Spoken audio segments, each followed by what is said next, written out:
ito nga, sinasabi dito nitong constitutional expert na ito, sinasabi niya dito na yan po inaayon sa batas, dapat tanggapin. Impeachment complaint laban sa president.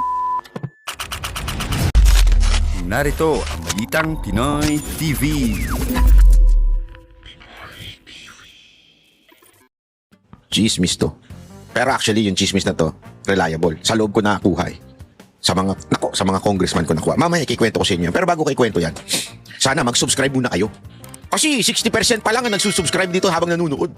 So ano nangyari doon sa 40%? Regular viewers yun ha. Ibig sabihin ng regular viewers, talagang laging nanunood.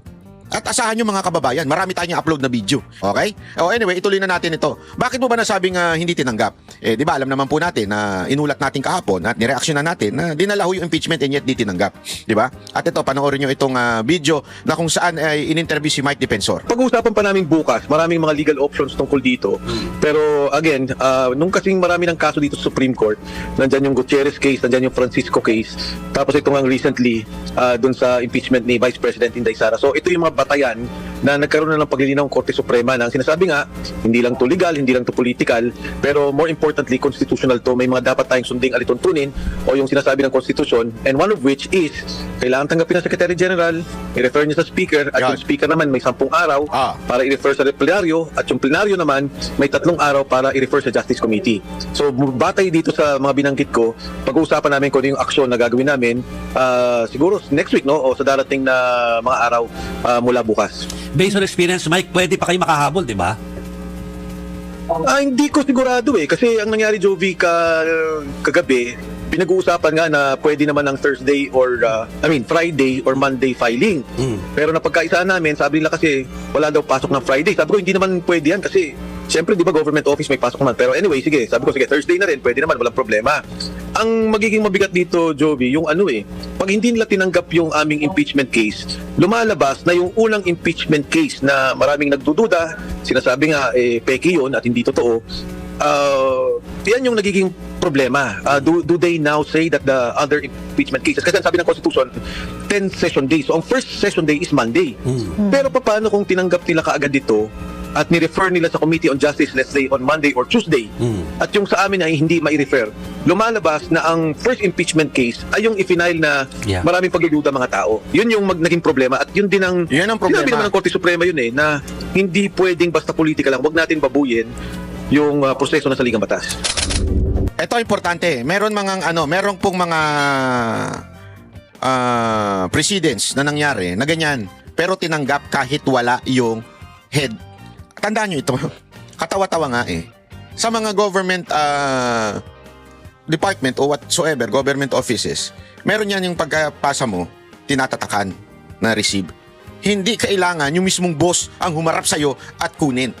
Tandaan niyo yan, kahit sa Malacanang, di ba? Pag nagpasa ka ng sulat dyan, kahit kanino o para hindi ibig sabihin, haharap na sa'yo si Marcos kahit siyang presidente. Yan po ay, tatatakan lang kung sino man yung tumanggap. Ibig sabihin, kailangan tanggapin. Yan po ay nasa batas natin. Sa katunayan, yung hindi tumanggap, dapat kasuhan yan. Dapat kasuhan yung hindi tumanggap. Kung sino man yung nasa office niya, nakita ko yung video, hindi ko lang mahanap eh. Dapat po kinakasuhan yan dahil mali po yun. Eto, may paliwanag pong isang constitutional expert, di umano. Kaya lang, interview sa DCMM kaya hindi ko, audio lang ito. Pero papakita natin yung muka. At ito ay hindi pumapabor sa ibang mga, alam mo na, paborito sa mga, I think sa mga Pinklawan, sa mga Dilawan, kasi basta in-interview ng mga DCMM, mga ABS-CBN, matik yan. Matik yan, mga Dilawan o Pinklawan, o ganun ang political leaning, Ito, pakinggan nyo to. Attorney Domingo Cayosa po ang isang constitutional law expert at dating presidente po ng Integrated Bar of the Philippines. Sakto-sakto dahil constitutional itong issue natin Yung pagtanggap po ng mga impeachment complaint, nasa ali ito ni Attorney Domingo Igon Cayosa. Attorney Igon, good morning po.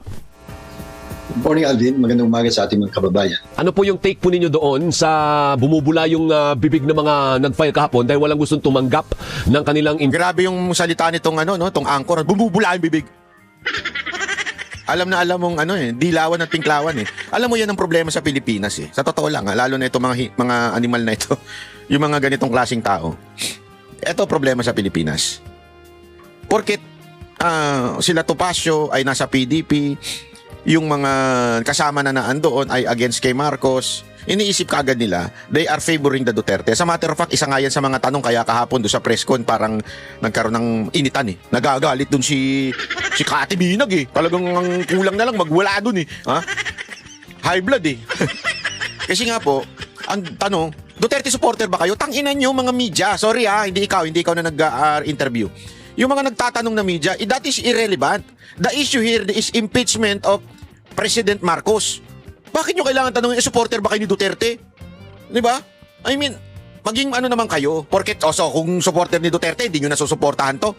Dahil sasabihin na naman ninyo, gusto lang niya mapatalsik si Marcos para makaupo si Duterte. Ulul! Sigurado na kami 2028 mauupo yung BP Sara Duterte na yan. So, hindi yan ang ano. Ang usapan dito, dapat managot ang presidente. That's it. And again, hindi lang managot. Pero tumigil na yung ganitong katarantaduhan. That's the key point. Itigil na itong ganitong Alam niyo kung bakit, mga kababayan? Ha? Ubus na pera ng Pilipinas. Ubus na. Trilyon-trilyon na. Lumobo na ang utang natin. Bakit? Kasi utang tayo ng utang para supposedly sa infrastructure. Kuno, na putang ina, puro ghost naman. Mamaya nga meron din tayong i-discuss na isa pang ghost eh. Ghost traffic signs. Mamaya, ikukwento natin yan. Di ba? Yun ang ano dito eh. Nakakabuisit ito, mga kababayan eh. Nakakabuisit dahil, ladies and gentlemen, this is something na sana man lang ay tinanggap. Diba? Ito nga, sinasabi dito nitong constitutional expert na ito, sinasabi niya dito na yan po inaayon sa batas, dapat tanggapin. Impeachment complaint laban sa presidente. Anong insights, anong take niyo po doon sa isyong yon? Well, depende kung anong complainant. No? Kasi yung pangalawa ay meron naman silang verified complaint at meron naman isang congressman na nag-endorso nito. So it is ministerial upon the office of the Secretary General na tanggapin ito at i-refer kaagad sa speaker. Opo. So yung rason na hindi nila pwedeng tanggapin kasi wala yung kanilang Secretary General na sa Taiwan daw, hindi ho yun sapat na rason. It is actually a violation of civil service rules. Nako. At yung ethical standards for public officials, yung ginawa nila na hindi pagtanggap ng complaint. Alam mo, dapat kasuhan yan. Pagka ganyan, dapat kasuhan yan. Ha?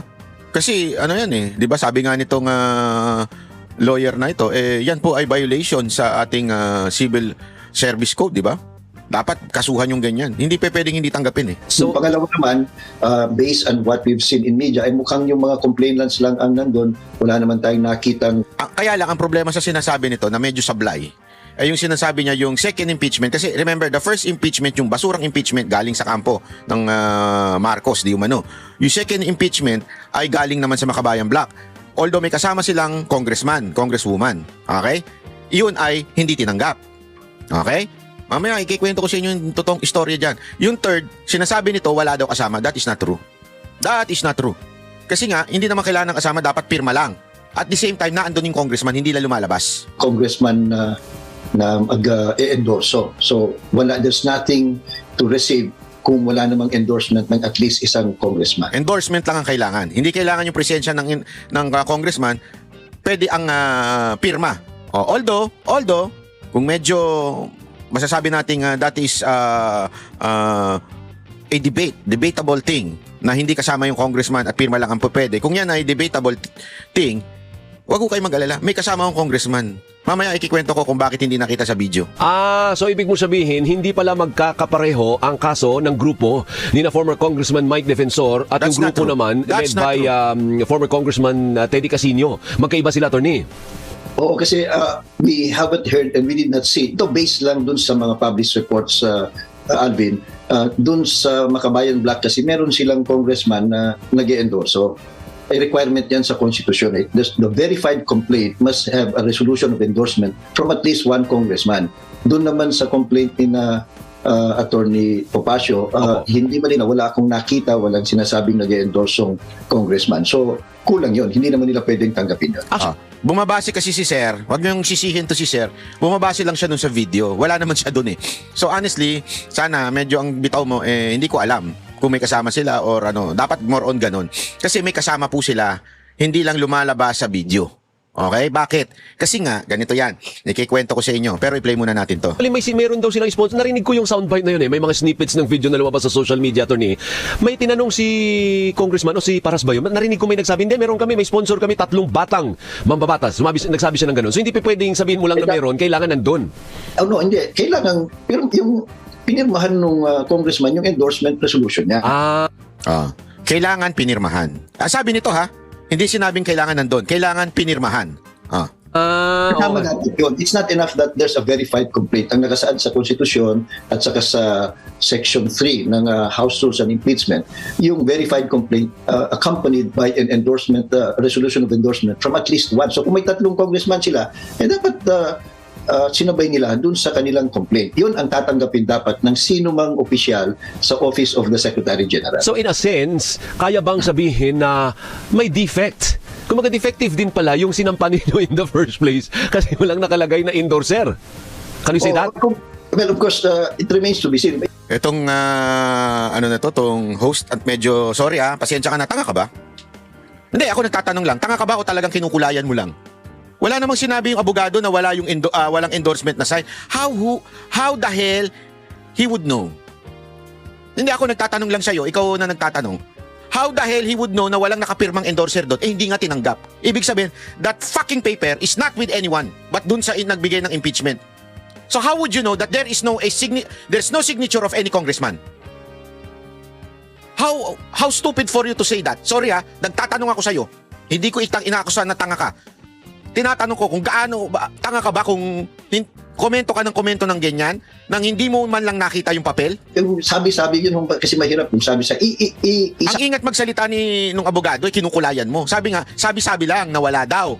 Okay? Pero nakita mo nga, narinig mo nga mismo sinabi meron Pero bakit tila kinukulayan mo sinasabi mong defective yung impeachment? Halatang-halata ka sir, halatang-halata. Tama nila, it has to be a written endorsement. So malinaw yun, na requirement. Yung sinasabi nila, well, we don't know. They haven't shown us yung buong contents. But magkakalabasan yan ng katotohanan pagdating ng Monday, di ba? Okay. Na yan naman ang munang session day. So usad tayo, ano po? So ang sinasabi ni Attorney Egon, hindi pa pwede na absent si Garafil, wala na magre-receive. Dapat meron pa rin mag-receive. It's not even a constitutional issue, Attorney Egon. Hindi ba lang, administrative lang yun? Kasi ministerial lang yung role na yun, hindi ho ba? Tama. At yung civil service rules, malinaw po naman na kahit anong opisina ng gobyerno, kung wala yung namumuno, yung next in rank, at kung wala, magde-designate ng pagtanggap. Plus, hindi naman kinakailang opisyal yung receiving clerk kung pwede na. Ewan natin kung bakit inayawan nila itong second impeachment complaint. Tatatakan lang naman yun, na-receive. Ganun lang yun, hindi ho ba? Parang patunay lang na tinanggap kasi i-forward na rin naman niya sa House Speaker's office yun, hindi ho ba? Tama, ministerial lang yan. Tama naman yung ginawa ng yung second impeachment complainant at mga kasamahan nila. Nag-iwan sila doon ng kopya at managot na lang yung Sige, so usad tayo. Kasi hindi po dito sa stage na ito yung unahan. Kung hindi nandun sa Committee on Justice, hindi ho ba? Ituloy nyo nga po yung sequence. Saang banda, saang stage yung critical para matrigger yung 1-year ban, Attorney? Pag natanggap ng Office of the Secretary General ang kanyang obligasyon to immediately refer it to the Speaker. Tama. Okay, tapos yung Speaker naman within 10 session days, ika-calendar yan, i-refer yan sa Committee on Justice. Once na na-refer sa Committee on Justice, yan yung impeachment complaint na magti-trigger ng 1-year ban. Wala nang susunod dyan. So yun siguro ang pinag-uunahan nila o kaya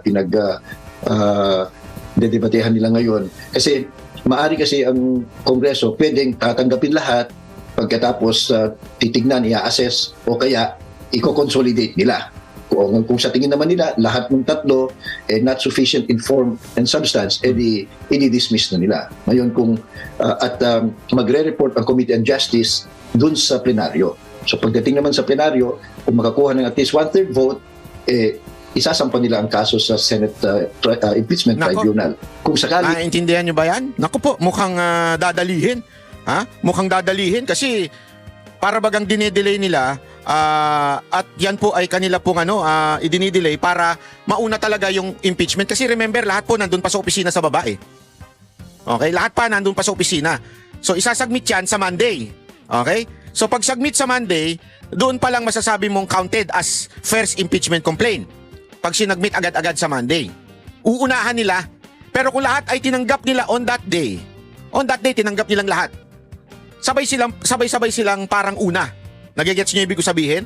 Ang problema, ngayon, hindi nila tinanggap. Ganyan kadesperado yung mga ulul na yan. Ang assessment ng Committee on Justice, 38 members yan, insufficient in form and substance, pero pagdating sa plenaryo, may 1/3 vote pa rin. Sabi, hindi, pwede ito. Isasampa nila ito sa Senate Impeachment Tribunal. Atras mo ng konti. Doon sa Committee on Justice, pwede ba na i-consolidate yung lahat ng impeachment complaint into one mega complaint? Pwede ba yun? Well, pwede yan kung, of course, this will be in coordination with the complainants. At pwede rin kasi na Ito na nga mga kabalita. Ano na ang masasabi nyo patungkol sa balitang ito? Please comment down below mga kabalita. Pag-usapan natin yan sa comment section. At kung di ka pa nakasubscribe sa ating channel, baka naman